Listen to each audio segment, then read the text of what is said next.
Hello and welcome to the Dittrich Medical History Center's 2022 Sky Lecture.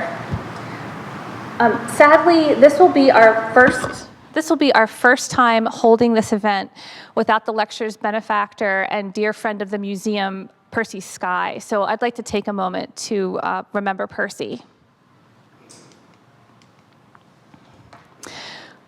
Percy qualified as a pharmacist in his native South Africa and emigrated to Toronto after traveling the world on a motorcycle for 2 years. And he actually really was that cool. He was a very interesting, worldly person who settled down to become a pharmaceutical rep. He eventually became the president of Janssen McNeil Ortho until he retired in 1995 after serving as one of the longest-serving presidents at a Johnson & Johnson affiliate.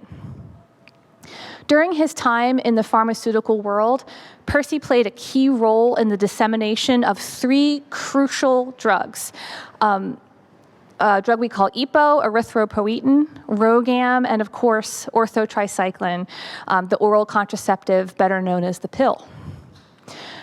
During his professional career, he saw firsthand how little many physician clients knew about modern contraceptive methods.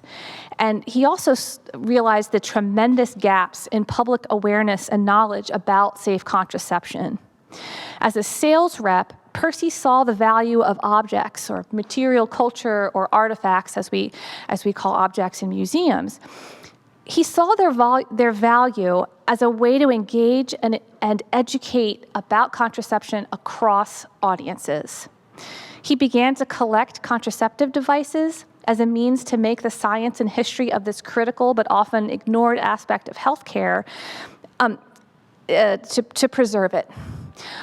It was also kind of a personal interest of his, a side project that grew into the History of Contraception Museum at Janssen McNeil Ortho. The History of Contraception collection, curated and stewarded by Percy, is now part of the Dittrich's collection of medical technology. And if you'd like to learn more about how this wonderful collection came to be at the museum, I recommend the in memoriam piece written by my predecessor, Jim Edmondson, who's with us here today, which gives a wonderful first-hand account of how Percy came to know about the Dittrich, and also Jim and Percy's friendship and intellectual partnership surrounding this collection.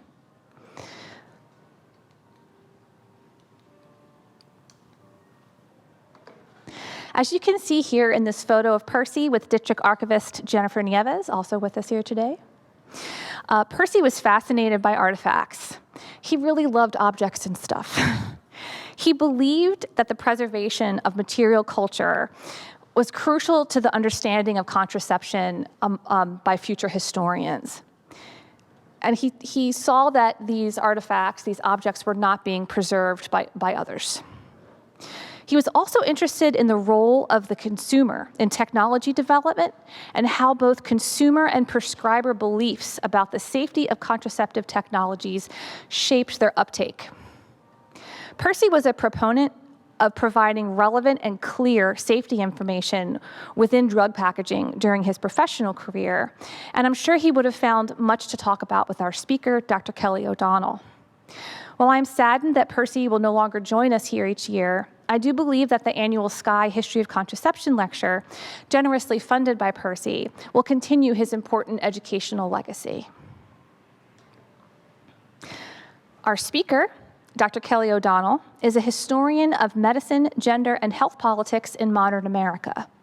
She is a lecturer in the history of science and medicine at Yale University, where she also received her PhD. Her first book, The Pill Hearings, Science, Politics, and Birth Control, is currently under contract with Rutgers University Press. Please join me in welcoming our speaker, Kelly O'Donnell.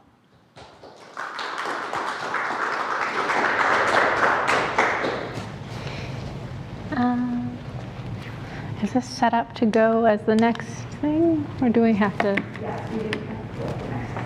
Sorry, let me do that real quick. Yeah, thanks, Amanda. All right, well, I'll take this as an opportunity to test my projection skills. I know this is being amplified for the stream, but how are we in person? Am I Good? Cool. Thank you for having me today. Thank you especially to Amanda Mahoney for inviting me. This was actually supposed to be the 2020 Sky Lecture, but as we all know what happened, that happened.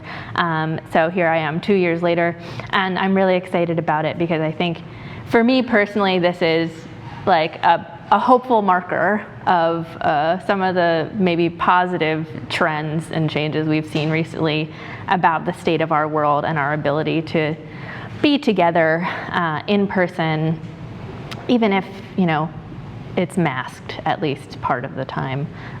So I'm very excited to be here in this beautiful room with you in person. All right, let me get going then. So, hazards of birth control. Tell women about pill, senator urges. Blared this headline here in this article, which is actually my hometown newspaper, the Delco Times, in mid-January 1970. It was an AP article, so it appeared in newspapers across the country. Just a few days before that, Americans had also been warned by another headline here in the Inky.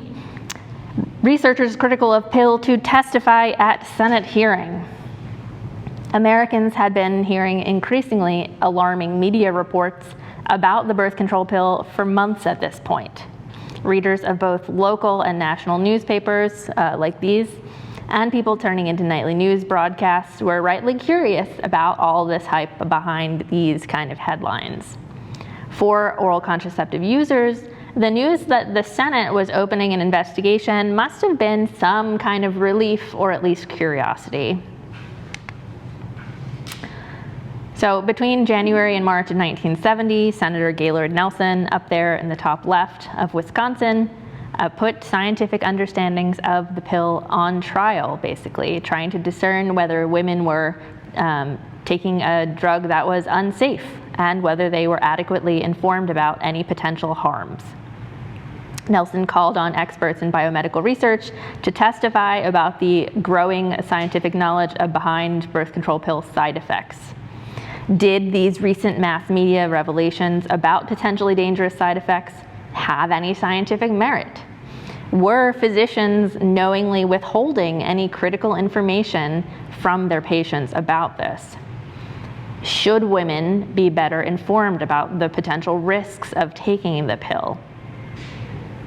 Although some members of his subcommittee strongly disagreed with his approach, Nelson here was really using his position of power within the political establishment to bring attention to women's kind of lack of information about potential side effects, and perhaps even to provoke his counterparts in the regulatory agencies, the FDA, into taking some kind of action. So prominent gynecologists, researchers from government agencies like the NIH, and other scientific experts testified about new scientific studies and interpreted the results to politicians and members of the public who were paying attention. The protests of Nelson's hearings by a local feminist group, DC Women's Liberation, which continued repeatedly after the first day, drew attention from members of the press, who were also eagerly reporting some of the shocking testimony from expert witnesses about the pill. Through newspaper articles and TV news broadcasts, many Americans learned simultaneously that the pill might cause a range of symptoms from headaches to perhaps cancer, as earlier media reports suggested, and also that feminists were angry about it. All parties involved made bold claims about the pill, its safety or lack of safety, and about women's rights to accessing scientific information about this critical new technology that was very much in flux at the time and being kind of shorn up. So these Senate subcommittee hearings and the responses to them, along with all the corresponding media coverage of it, are the subject of my forthcoming book, The Pill Hearings. Rightly, I think historians of birth control have pointed to this particular moment as a kind of important flashpoint in the history of medicine when significant debates around women's and patient rights, drug safety, pharmaceutical regulation, and especially medical paternalism were all brought to somewhat of a head. And out of these hearings, so the story goes, emerges eventually the patient package insert with the pill via FDA mandate, and kind of a new expectation about potential side effects of drugs being disclosed directly to the consumer. So I'm personally having a great time narrativizing all of the very dry, boring testimony and all of the high drama of the chaotic and important days that these were in DC. This is not my book cover. My toxic trait is doing rudimentary graphic design in Canva instead of writing, so in progress. But today, though, I wanted to ask, how did we even get to this point of these hearings? How did we get to a moment when debates about science, the science of oral contraceptives and their side effects even entered the political arena at all? So to answer that, I think we need to go back a few years earlier into the 60s. And more specifically, I argue that a key factor here in bringing the pill and politics together like this was journalism, and specifically print journalism. In particular, I'm looking at a specific type of critical science writing that not only reported about scientific studies, but foregrounded women's lived experiences, including those of having even mild side effects. So the bulk of what I'll be talking about today is the role of one particular science writer, Barbara Seaman, in catalyzing and pushing forward this broader cultural and political conversation. So a couple of things just quickly to keep in mind before we even get to Seaman. First, you all know this, the FDA approved the first birth control for oral contraceptive use in 1960. Its original formulation contained much higher dosages of both progesterone and estrogen than modern versions of the pill would even come close to reaching. It was later available first in 10 milligrams of progesterone, norethindrel, then later 5, a couple years later, then 2.5, and so forth. So this, in part, is some of the unsettled science that's being worked out behind the scenes during the time of these hearings. How much of these hormones is exactly too much? What is the kind of lowest possible effective dosage? What is it? What's the threshold that really raises the chances of adverse reactions to any kind of statistically significant risk? Second, some potentially dangerous side effects were known about even prior to the FDA approval of the drug, but these problems could be easily dismissed as physicians were weighing this against the huge benefits of avoiding pregnancy, which itself, in addition to being undesirable at times, could also be dangerous. So, for example, women participating in the Enivid trials in Puerto Rico in the late 50s complained occasionally about a number of issues while taking the drugs, including nausea, headaches, dizziness, GI upset. Dr. Idris Rice-Ray, who oversaw the trial, even noted in an initial report that Enivid caused too many side reactions to be accepted generally by patients. Finally, and this is really important, the pill was massively popular with so many just untold numbers of women obtaining prescriptions for it however they could. By 1965, 6.5 million women had been on the pill for some length of time or another. So statistically, this is a numbers problem. You've got these massively large numbers, which leads to somewhat of an epidemiological conundrum in terms of understanding what's going on with risk prevalence and measuring risk ultimately. So by the time Barbara Seaman began investigating the pill in the second half of the 1960s, much was already known, but still much also remained unknown, particularly to users of the pill directly. All right. So, born Barbara Ann Rosner in 1935, Barbara Seaman spent her early years in Brooklyn, New York.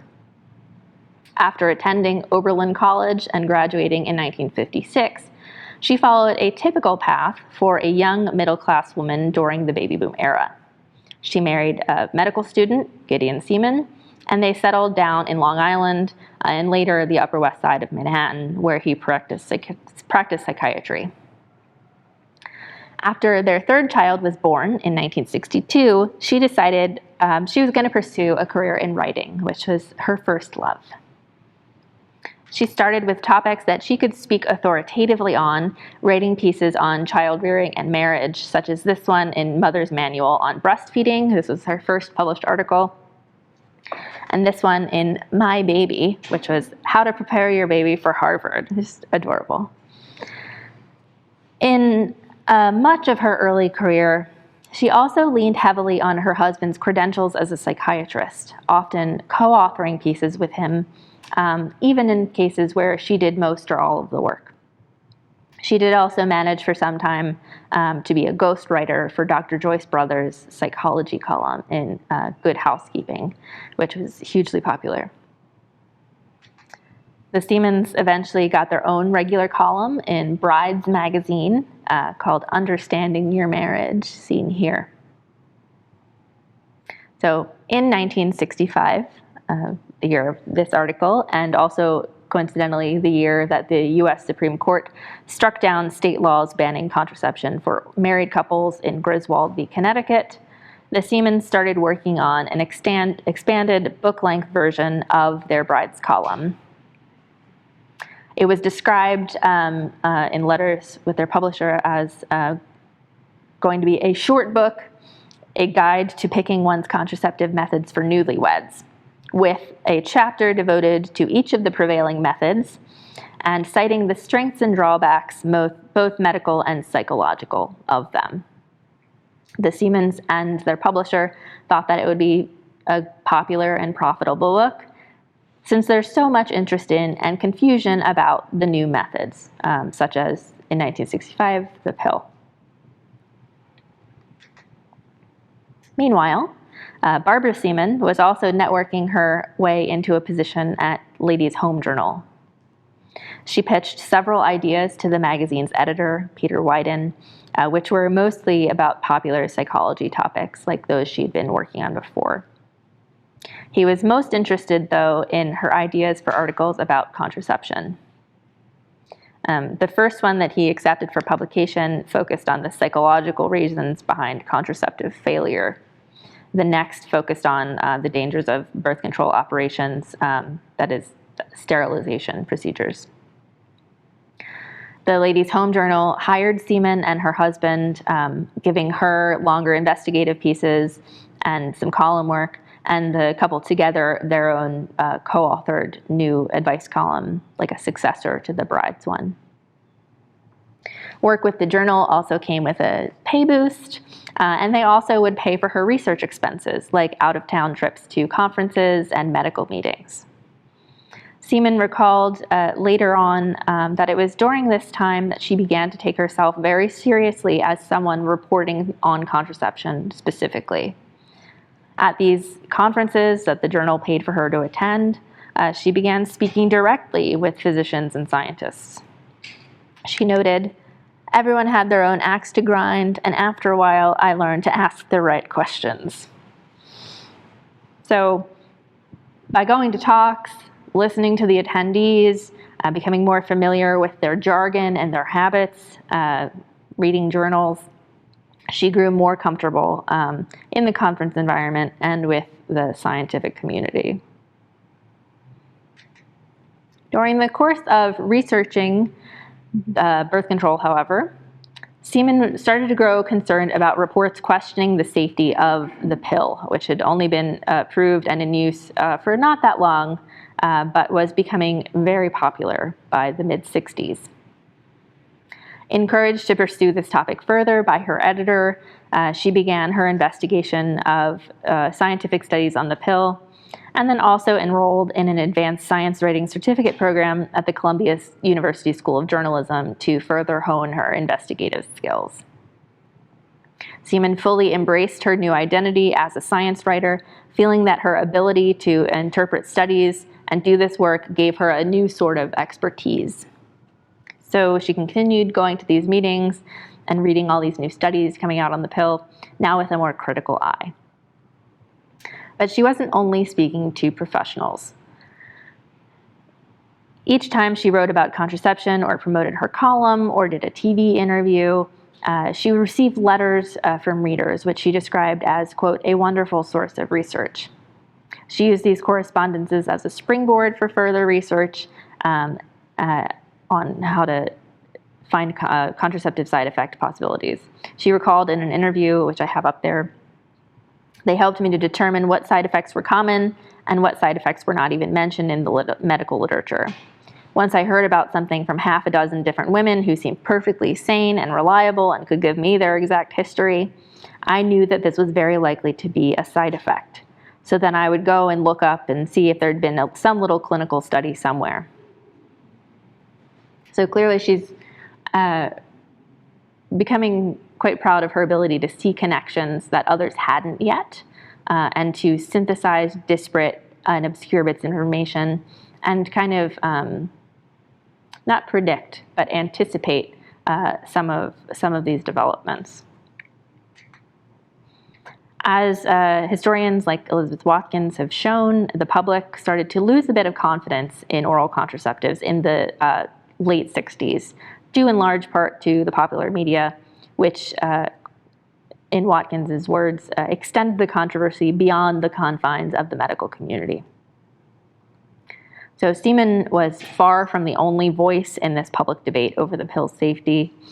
As early as 1965, the New York Times was taking note of scientific studies investigating side effects.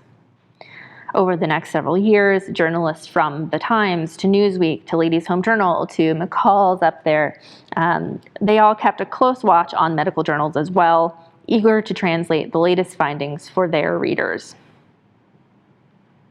There were also a number of book-length exposés published at the end of the decade. But the result of Barbara Seaman's study of oral contraception was the book-length expose, The Doctor's Case Against the Pill, distributed by her editor's new publishing house, P.H. Whiten.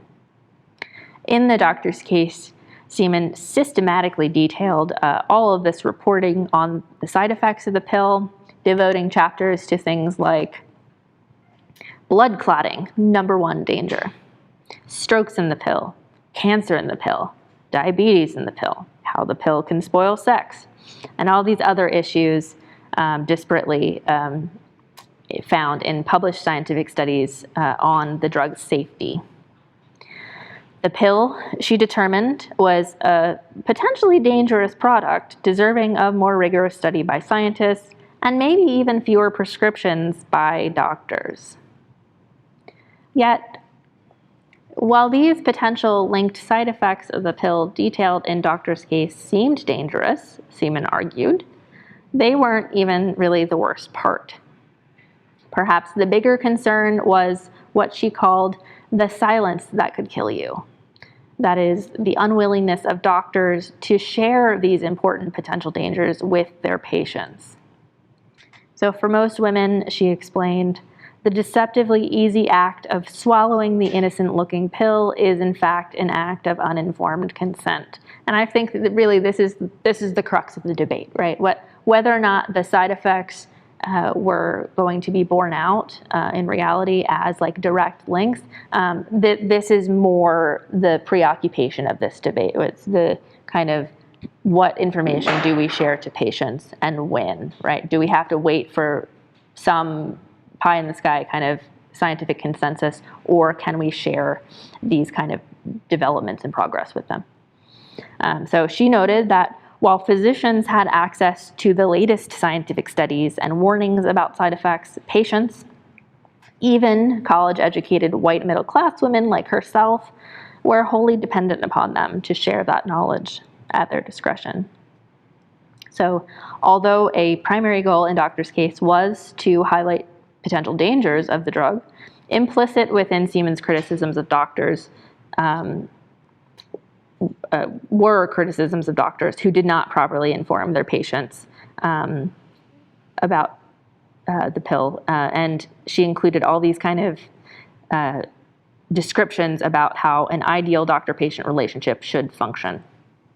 So Seaman's detailed reports of doctors' behavior, good and bad, for her model ideal medical practice. In one notable example, she approvingly profiled one gynecologist who explained his method. So he says, "I take down my PDR, and I show them the long list of complications and dangers. I translate the medical terms for them. I answer their questions. Yes," he continues, "even brides take the diaphragm." So not only was this doctor willing to share complicated medical information directly, but kind of as an added bonus for Seaman, he also persuaded his patients to use a non-hormonal form of contraception as well. Seaman provided many contrasting anecdotal examples of physician approaches, sometimes providing explicit commentary, and at other times kind of letting behavior speak for itself. So in a striking profile of Dr. Elizabeth Connell, who was practicing in New York City, Seaman let this verbatim quote kind of just stand on its own. So she asked her, "Which risk do you mention to the patient?" Connell replied, "Oh, usually the blood clotting disorders and not much else. They wouldn't understand anything else. You scare the heck out of them. We tell her that in case of anything abnormal, she is to call. You don't have to outline it for them and make trouble. You don't have to plant seeds about what they're going to call about. If you tell them the symptoms, they'll have them by the next day." So clearly, Barbara Seaman disapproved of this practice, pointing out elsewhere in the book that this type of disclosure didn't, in her mind, count as truly informed consent. By contrast, one page after the Connell quote, she included a long quote in which Dr. Hugh Davis of Johns Hopkins editorialized on the importance of explaining symptoms. And I would love to get into a further discussion of Davis in particular, because he's a very interesting and problematic character. But he says here, "Everyone has the right to select his own form of suicide. We now know that the pill carries a definite risk, and if you're going to use it, you must inform your patients of the risks fully. It's true that if you mention headaches, you may get 99 annoying phone calls from 99 suggestible women with imagined discomforts. But your 100th phone call might be from a lady whose life is at stake, whose headache is a warning symptom that she must discontinue the pill." So, editorially speaking, by placing this quote here, Seaman created the impression that Davis himself was kind of responding directly to Connell, criticizing her practice. So in this imagined rebuttal, Davis's quote perhaps implies that Connell was not really overly concerned with her patient's safety. It was instead the duty of the physician, according to here Davis and Seaman, to fully disclose symptoms and to make oneself available in a non-condescending and non-judgmental way, even if not every doctor-patient conversation is necessarily productive. Seaman's approval or condemnation of the doctors featured throughout the doctor's case, whether for their sharing of information or for their bedside manner, really reflects her vision of proper medical practice. And these ideals would really later be taken up and demanded by feminist health activists, patient rights activists, and so forth in their critiques of the medical establishment. Early on in the book, Seaman asked, "How many pill users would still be taking these drugs if wives and husbands were fully informed about the drug's risks and about the disenchantment and dismay that are increasingly disturbing the inner councils of the medical profession?" "There's no way of knowing," she answered, "until the full facts are laid before the public." So how, she wondered, was it possible that women weren't aware of this information? She concluded, and she was right in this, much of the evidence has been buried in bits and pieces in technical journals that are not accessible. So in Seaman's view, it's the responsibility of science writers such as herself to step in and make this information available to the general public directly. So she thinks in translating pill studies, she's bringing vital knowledge to the people. So drug companies did, in fact, supply information along with their products, a detailed prescribing information booklet for physicians, along with shorter guidebooks for patients. Seaman noted that the typical prescribing information booklet was over 3,000 words long and filled with complicated scientific tables. One such booklet for Wyeth's Overall consisted of 15 pages of information about the pharmacology of the pill, its potential side effects, statistics about its failure rate, and data from scientific studies of its use. I apologize for the quality of this picture. The average practitioner reading this 1968 booklet would have learned that certain things, like nausea, breast changes, and depression, were observed side effects, while others, like the development of blood clots, were also potential, although not yet statistically proven, areas of concern. These highly technical provider booklets certainly gave the appearance of providing comprehensive, up-to-date information about this new type of drug. As for the simpler booklets intended for patients, Seaman considered them woefully inadequate. In general, she found the general tone of the booklets to be so comforting, she said, that the warnings were lost on many women. The list of side effects contained within the materials was also much shorter. They focused primarily on the most minor of side effects and noted usually that they were typically temporary. The booklets that she found in circulation were also frequently out of date, she thought, in terms of the rapidly expanding scientific knowledge about the drug side effects. As of 1969, when she was examining some of these in circulation, she found that manufacturers still often had booklets for patients in circulation out from 1965, 1964. Seaman declared the books entirely too reassuring for the times and felt that the most important new updated information for patients was being lost in translation as manufacturers presented women patients with watered down and misleading information. Seaman also kind of indicated that women couldn't necessarily trust all doctors would have equal measures of clinical wisdom, with varying levels of paternalism within the medical profession. She thought there was really no way of truly knowing if a physician was withholding critical information, informing his advice. So in 1969, Washington Post science journalist Morton Mintz followed up his series of articles on the same subject with The Pill. The subtitle was An Alarming Report, not on the cover. That same year, physician Harold Williams published this ominously titled one, The Pill in New Perspective, Pregnant or Dead. So as Doctor's Case was going to press that year in the fall, they learned of yet another journalist who had published, or was planning to publish, a similar book to this. It was going to be called The Case Against the Pill, which was meant to be Seaman's original title. That never materialized, but it forced them to change the titles. So thus, The Doctor's Case Against the Pill joined these two. With the abundance of reading material in 1969 available now on the safety of the pill, they had to make The Doctor's Case stand out. At first, they promoted the book most heavily in New York City, the market closest to Seaman, and their Greenwich headquarters for publishing. An early ad here in the New York Times promoted it along with two other books from their series. The Doctor's Case had this catchy tagline, how love with the pill can cripple and kill. It promised that within, for the first time, more than 100 medical specialists would reveal the shocking truth.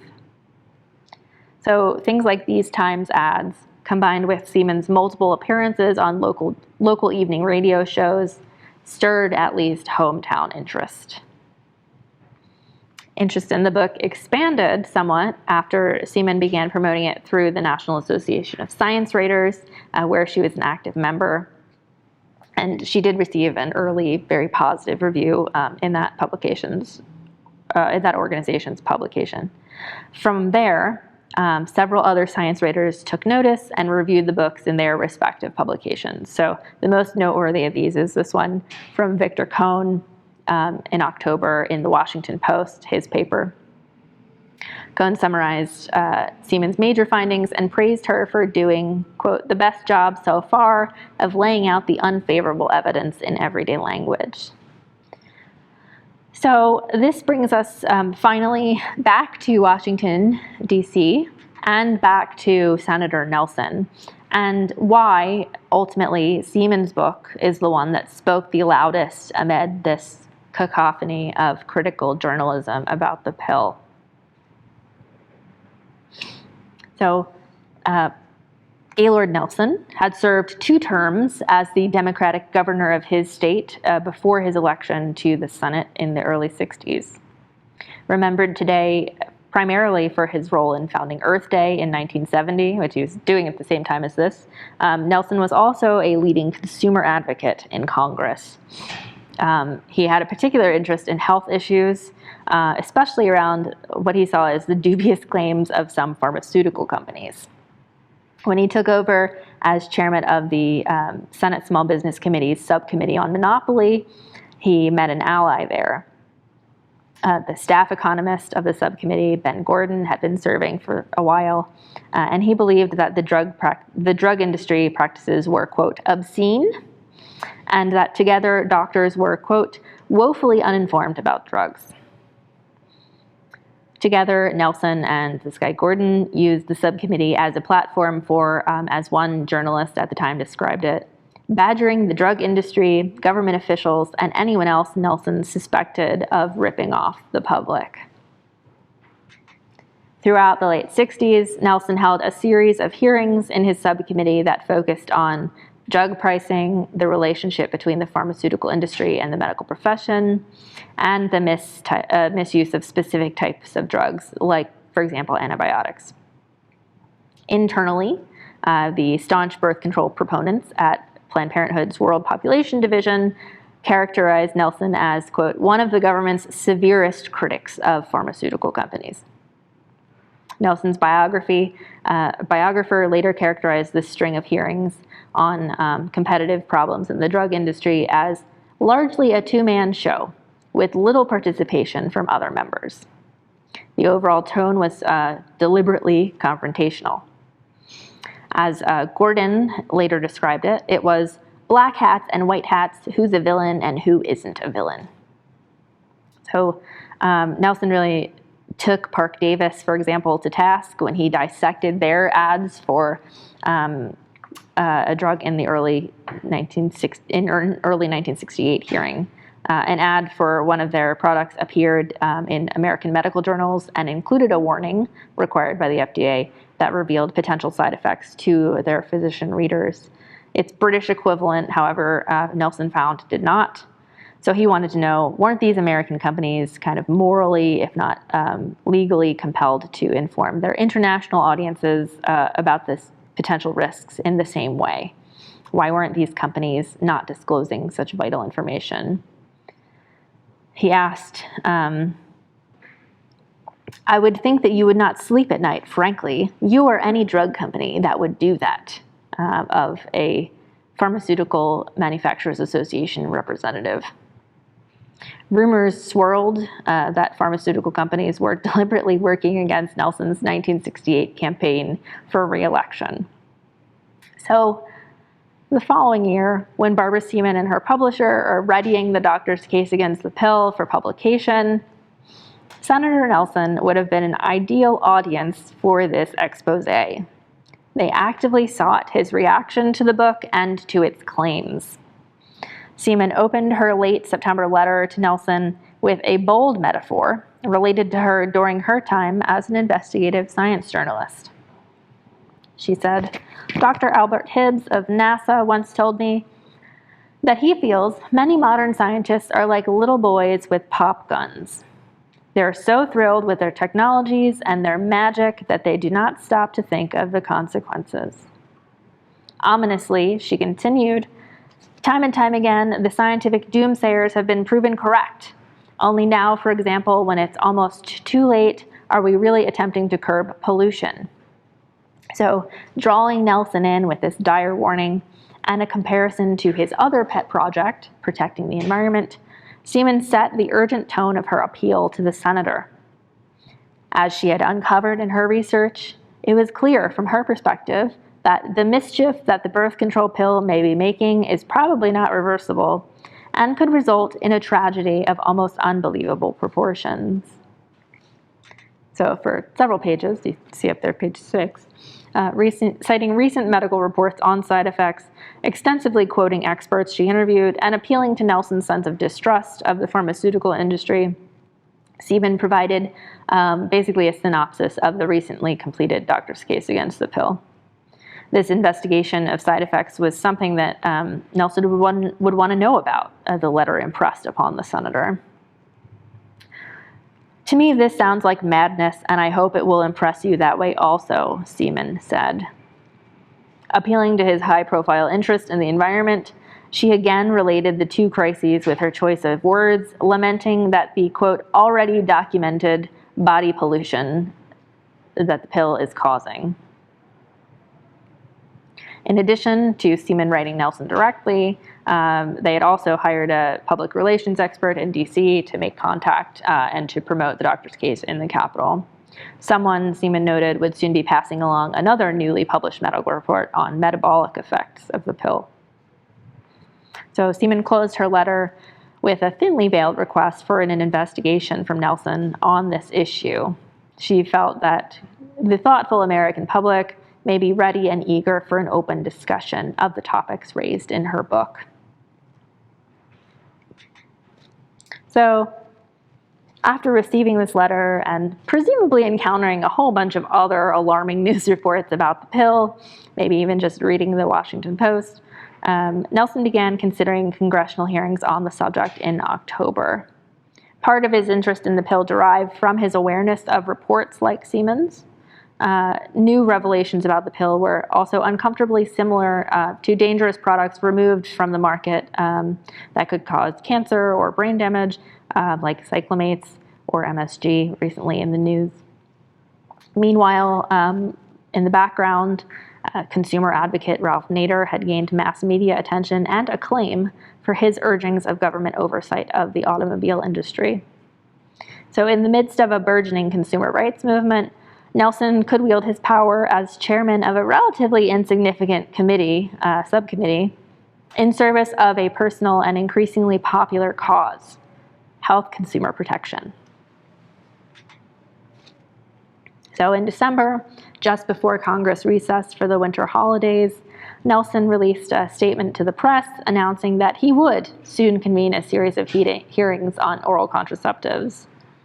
He hoped to uncover not just the medical risks of the drug, but more importantly, whether or not women were properly informed about these risks. Nelson was certainly consulting other experts and gathering substantial evidence, but his statement to the press really strikingly resembled a synopsis of the doctor's case against the pill. The senator argued, it's important that women be informed about all aspects of the use of the pill so that they're able to make an intelligent personal decision about their use. While he noted that the roster of witnesses was still being drawn up and would be later released, they were to present the latest scientific information about side effects.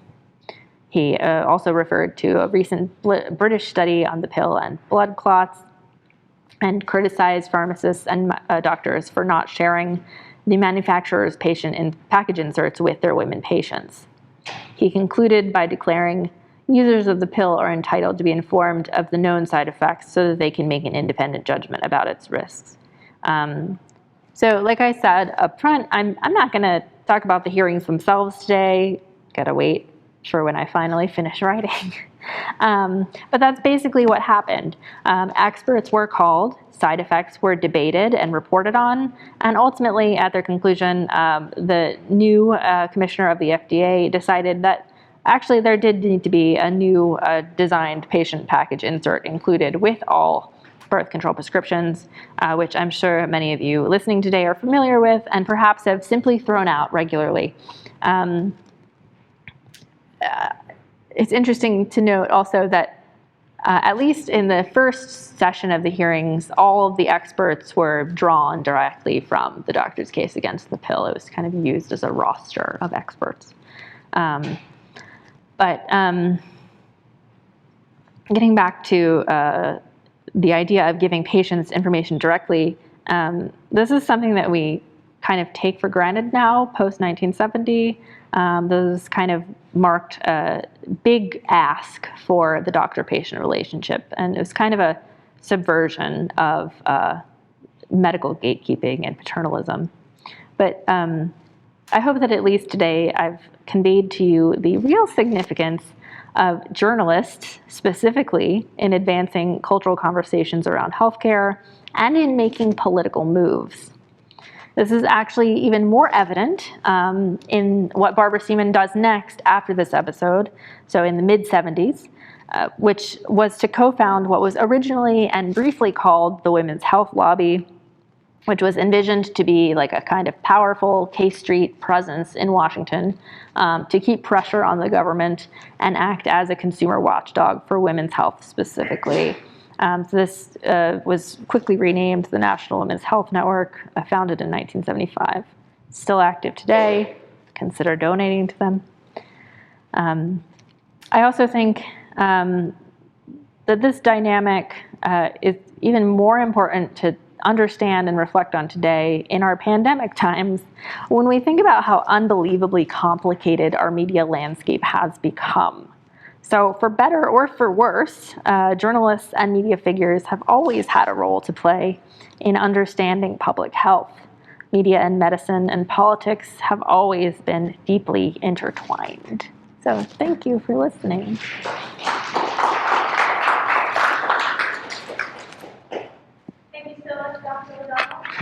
We do have a few minutes for questions, but first, please join me in also thanking our ASL interpreter, Olivia. Yes, thank you. Who has probably learned more about oral contraceptives than she ever wanted to know. So, because this presentation is being live streamed, we will field questions kind of Price is Right style. I will come over to you and hold the microphone to you while you ask your question. Who would like to start us off with a question?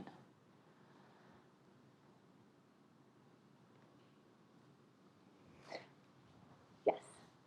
Thank you. I was wondering if there was any scientific reason that oral contraceptives were developed for women specifically, because only recently have I begun hearing about oral contraceptive for men, and even then the research still seems to be in the early stages. That's a great question. I wish I could have an easy answer to that because I think our world would be a whole lot better. But I think historically speaking, the burden of reproductive control and contraception has just always been on the woman, given women's capacity for childbearing. And kind of just the general sexual division of labor in our world. But it's funny that you'll occasionally hear this little peeps in the media about some study about a male pill, right? But then you hear, it caused side effects, right? So as both kind of a function of the fact that it's men experiencing this, but also because we're now, decades removed from kind of this discussion and been influenced by this discussion, it's now very unacceptable to produce a drug that would kind of burden people in that way with all the kind of stuff that comes along with having to take it and to, regulate your body in that way, right? So I feel like there are many good histories to be written about all of the many different and failed attempts at the development of a male contraceptive, but it's something that keeps happening and then just fizzles out all the time. So the most recent ones that you are hearing about are certainly not the first. They will not certainly be the last attempts either. But for whatever reason, they don't get taken up and like persistently pursued in the way that a female contraceptive would. We have time for another question? Oh. Oh.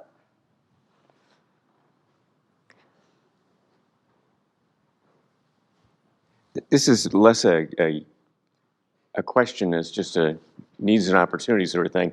One body of materials that came to this library was all the press clippings for the company that Percy Sky was involved in. Big, massive things that I was shocked they would even share with us, because drug companies are notoriously loath to do that sort of thing. And I wonder if it would be an interesting project down the road to look at what the Canadian experience was compared to the American, and are there political overtones here that don't appear in other societies on these issues? It's just a thought, not a. No, that's a great thought, actually. The main comparison that I've been thinking about and trying to address is the comparison to the UK. Because there's so much hype in 1969 over this one British study, right? And the British regulatory equivalent of the FDA is also kind of making its own moves at the same time and very much influencing the US conversation. Not sure what the Canadians are up to at all, frankly. But like, this is very much an international conversation, right? We all obviously know like science is not like contained within national boundaries, right? Where they're talking to their British counterparts, they're talking to Europeans and so forth. So yeah, great thought.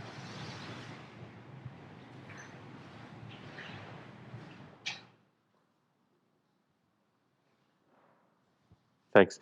I kept wondering about whether Seaman's husband had a continuing role, or if he was involved in this as she sort of came into her own as an expert. And the particular reason I was curious about it was because of the way in which antipsychotic medications and anti-anxiety medications, which came out about the same time and followed a similar trajectory of, first thinking they were completely safe, and then more and more evidence of side effects comes out, and profession is slow to acknowledge it, et cetera. Comparison, and I'm honestly like kind of stunned that I hadn't really thought about that comparison until now, but you're right, it's spot on. They don't really talk about psychiatric drugs, but he does stay with this project even as she's kind of becoming her own journalist. Seaman's third book is actually co-authored with him. It's Women and the Crisis in Sex Hormones, comes out in 1977, and it's really an expansion of this product to all kind of hormone-containing drugs, right? So they're talking about contraceptives as well as hormone replacement therapy, right? So she gets super interested in discussions around menopause and treating women with like estrogen kind of based drugs as well. So that's another kind of co-authored moment where they're like, all right, like we're going to do this together. He has the kind of medical credentials to be able to make like these particular types of claims. All right. So yeah, it's definitely an ongoing project with both of them. Any questions before I use my moderator's privilege to ask a question? No. Okay. Dr. O'Donnell, you spoke about gatekeeping. With physicians gatekeeping access to information and to birth control. Were physicians incentivized to prescribe the pill over other birth control methods, and was this something that Seaman called into question? That's multiple questions, Amanda. Moderator's privilege. So I want to say it's quickly about gatekeeping, really quickly, and like the information landscape before I address the other part, which is like, whenever I talk about this kind of thing to my students, like it's very hard for people who have grown up in like a WebMD world to understand that like access to medical information in general is not like a given. right? Like as a layperson, like it would be very hard to obtain kind of any technical scientific stuff. You've like really had to go digging for it and know how to locate that in a very particular kind of research context. But the other question, it reminds me of the fact that we're going to go play with some artifacts later. Specifically, I requested to go look and play with some diaphragms. And I think it's really interesting to compare the pill to the diaphragm in the 60s, because the pill, I feel like there's a lot of pressure starting like around like the mid 60s with this massive uptake of the pill to like displace the diaphragm as like the preferred kind of prescriptive method that doctors are giving to their women patients. I don't know. I know that it was viewed as much easier in terms of use, given like, you're literally just taking a pill instead of having to deal with like messy physical stuff. But that's definitely a product that Seaman is recommending, like instead of the pill, right? She says, all right, let's go back to these non-hormonal barrier methods. And I kind of feel sad for the diaphragm and for cervical caps, right? Because like they get forgotten, right? Like people are always like, oh, but the pill, you're saying that women can't control their reproduction, women can't practice birth control if you don't take the pill. And you have to stop and say, well, no, like there's actually a much more complicated contraceptive landscape in the 60s in particular, but also at any point after that, right? Like other methods exist and like they're being pointed to as like, hey, like remember these other things, right? Like it didn't get totally eclipsed, like, whoa, right? So it's like such an interesting dynamic to talk about like a couple artifacts in particular. Thank you so much for answering my multiple questions. We have one more round of applause for our speaker. And if you too are sad about the diaphragm or sad for the diaphragm, please visit the Dittrich Museum's Percy Sky Gallery on the history of contraception, which is on the 3rd floor. The museum's hours are posted on our website. You will learn all about the history of the diaphragm, the pill, and more. Thank you again for joining us today, and thank you to those of us who joined us via live stream.